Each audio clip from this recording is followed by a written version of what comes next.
Ya, selamat sejahtera pelajar. Apa khabar semua?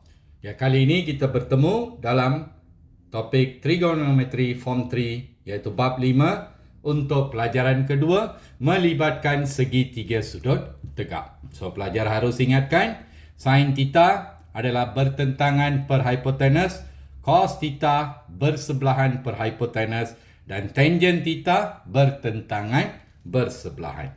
Very simple topik ni. Okey pelajar, kita terus kepada soalan pertama di sana. Diberi AE sama dengan EC. So, dua-dua sudah ada di sana. Cari nilai sin X. So, kalau pelajar perhatikan segitiga ini adalah satu segitiga sudut tegak. So, mula-mula sekali kita cari dulu panjang EC. Guna teorem Pythagoras, EC kuasa 2 sebenarnya adalah sama dengan EC kuasa 2 sama dengan hipotenus dia adalah 10 kuasa 2 tolak 1 lagi sisi. So, EC kuasa 2 sebenarnya 100 tolakkan dengan 64, 36. So, EC sebenarnya punca kuasa 36 sama dengan 6 cm. Okey, kita isikan di sini pelajar. 6 cm, 6 cm. Okey, baru kita tengok apa yang diperlukan oleh soalan di sana. Sin X. Sin adalah bertentangan hipotenus. So, di sana dia minta di sana adalah sin X saja. Sin X sama dengan bertentangan 6. Hipotenus adalah sama dengan 10. Permudahkan 3/5. Itu saja pelajar. Boleh fahamkan? Okey, sekarang apa yang dia tanya di sana lagi? Sekarang dia suruh cari cos Y. So, cos Y di sana melibatkan segitiga ini. Bertentangan dengan sudut tepat adalah sisi paling panjang. Belum lagi kita carikan. Kita cari sekarang. Okey. So, di sana pelajar. Kalau pelajar perhatikan. Yang kita nak cari adalah BC. Iaitu hipotenus. BC kuasa 2 sebenarnya adalah sama dengan ini. 5 kuasa 2. Tambahkan dengan satu lagi sisi di sini 12 kuasa 2. So, BC kuasa 2 sebenarnya adalah sama dengan 169. So, BC punca 169 adalah sama dengan 13 cm. Okey pelajar, mana ada masalah? Sekarang kita boleh cari cos. Cos adalah bersebelahan hipotenus. So, cos bagi Y. Cos bagi Y bersebelahan di sana adalah 5. Hipotenus adalah 3. Itu saja pelajar. Dia hanya tanya nisbah.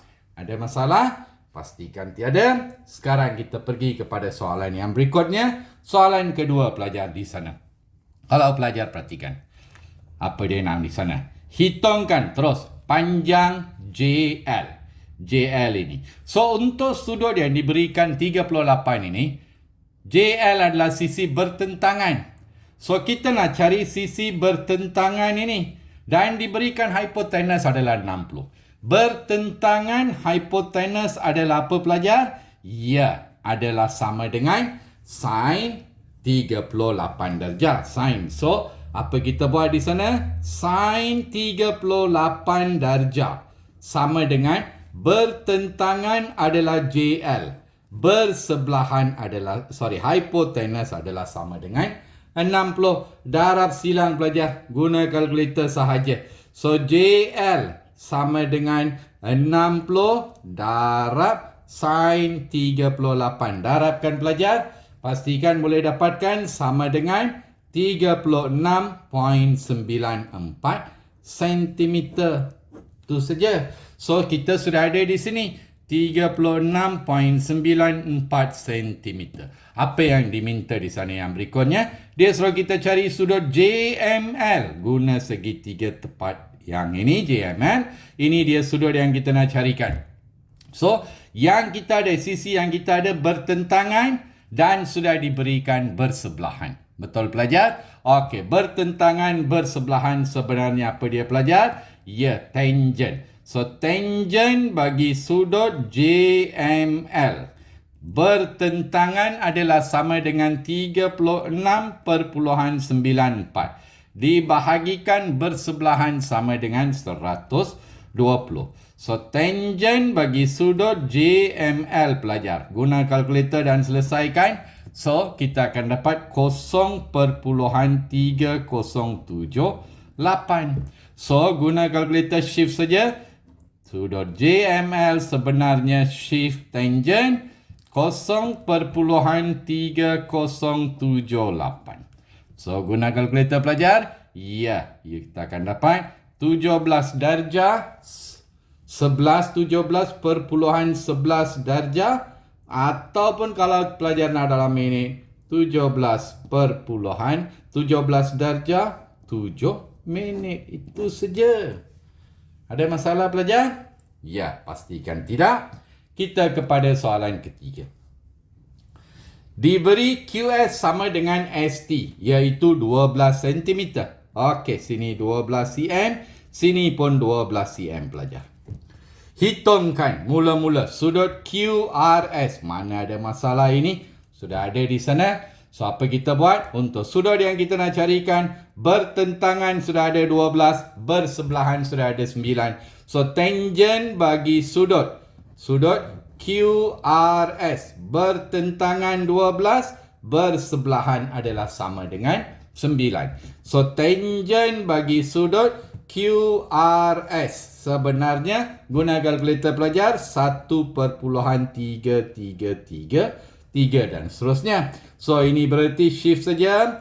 Tangent sudut QRS adalah sama dengan shift tangent 1.3333. So, kita dapat sudut QRS berapa pelajar guna kalkulator? So, 53.13 darjah. Kalau nak dalam darjah dan minit, 53 darjah 8 minit. Itu saja pelajar. Mana ada masalah? Okey, sekarang pelajar. Apa yang dia minta di sana? Dia suruh kita carikan nilai sin Y. So, kalau kita nak cari sin pula, perhatikan. Ini adalah sudut Y. Sin adalah bertentangan hipotenus. Bertentangan belum cari lagi. Okey, kita carikan sekarang. Guna teorem Pythagoras. PQ kuasa 2. PQ kuasa 2. Sebenarnya 25 kuasa 2 tolak dengan 24 kuasa 2 pelajar. Kita akan dapat sama dengan 49. So, PQ adalah punca 49. 7 cm.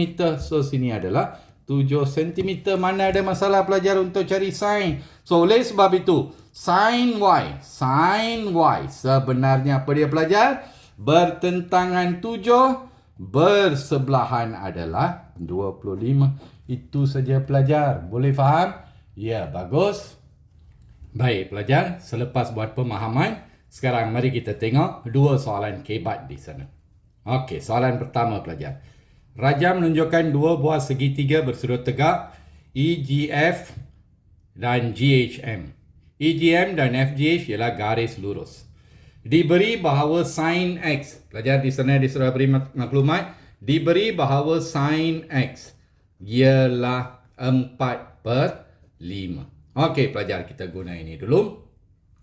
So, kalau perhatikan di sana, sin adalah sama dengan H di sana. Sin X /adalah sama dengan 8/HM. Bertentangan hipotenus. Sama dengan 4/5. So, HM, darab silang saja pelajar. HM sebenarnya sama dengan 8 darab 5 dibahagikan dengan 4. Bahagikan dengan 4 dapat 1, bahagi 4 dapat 2. 2 darab 5, HM adalah sama dengan 10. Okey, sini 10 pelajar. 10 cm. Okey, sekarang kita boleh cari GM. GM sebenarnya guna teorem Pythagoras sahaja. GM kuasa 2 sama dengan 10 kuasa 2 tolakkan dengan 8 kuasa 2. So, GM kuasa 2 sebenarnya sama dengan 36. So, GM punca kuasa 36 pelajar sama dengan 6 cm. Okey, kita sudah ada di sini. Sekarang apa dia beritahu di sana? Diberi sin Y. Sin bagi Y pula ialah 8/17. So, sin bagi Y adalah FG bertentangan hipotenus, iaitu FG perkan dengan 25.5 sama dengan 8/17. Darab silang pelajar, FG sebenarnya 25.5 darab 8 bahagikan dengan 17. 204 bahagi 17, kita dapat FG sama dengan 12. Boleh faham pelajar? Okey, selesaikan. So, FG adalah sama dengan 12. Sekarang, kita boleh cari EG. Mana ada masalah? EG kuasa 2. EG kuasa 2 sebenarnya adalah sama dengan 25.5 kuasa 2 ditolakkan dengan 12 kuasa 2. Pelajar? Okey, guna kalkulator dan selesaikan. EG kuasa 2, kita akan dapat 506.25. So, EG adalah sama dengan, puncakan sahaja, 22.5 cm. So, 22.5 cm. Okey, soalan dia suruh cari apa pelajar? Cari EGM. So, EGM saja. So, oleh sebab itu, EGM sebenarnya adalah sama dengan 22.5 tambah dengan 6 adalah 28.5 cm. Itu sahaja pelajar. Ada masalah? Tak ada. Okey, sekarang kita pergi kepada soalan nombor 2 di sana. Raja berikut menunjukkan sebuah trapezium KLMN. Diberi bahawa cos theta adalah, theta di sini pelajar, cos theta ialah 3/5. Hitungkan luas kawasan berlori. Ini macam mana? Sekarang apa kita buat? Kita lukis satu garis lurus. Untuk membentuk satu segitiga sudut tegak di sini. Sebab dia beri cos theta. Yang diberikan kepada kita adalah cos theta. Cos theta sama dengan 3/5. Kita anggap sisi bersebelahan ini adalah sama dengan X. So, kalau kita ambil cos, X bersebelahan, hipotenus adalah sama dengan 45. Sama dengan 3/5. Boleh faham pelajar? Darab silang saja, kita dapatkan X dulu. So, X sebenarnya adalah 45 darab 3 dibahagikan dengan 5. Bahagi 5 dapat 1. Bahagi 5 dapat 9. So, X sebenarnya 9 darab 3, 27 cm. Okey, di sini kita sudah ada 27 pelajar. Mana ada masalah sekarang nak cari? Okey, kita boleh cari ini dia. Anggap ini sebagai Y. Sebab Y dan ln adalah sama. So, kita anggap di sana ln adalah sama dengan Y.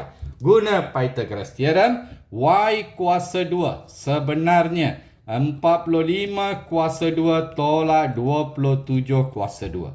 So, guna kalkulator pelajar. 45 kuasa 2 tolak 27 kuasa 2. 1296. Puncakan sahaja. Punca 1296 sama dengan 36. So, ini dia tinggi tegak bagi segitiga kita sudah ada. 36 cm. Mana ada masalah untuk mencari apa dia? Luas kawasan berlori merupakan satu segitiga saja. So, luas kawasan berlori adalah sama dengan 1/2 darab tapak dia 36. Tinggi tegaknya adalah sama dengan 10. Bahagi 2 dapat 1. Bahagi 2 dapat 18. 18 darab 10. 180 cm. Mana ada masalah pelajar? Boleh faham kan? Ya, bagus. Kita berhenti di sini untuk pelajaran kedua. Jumpa lagi dalam pelajaran ketiga. Bye pelajar.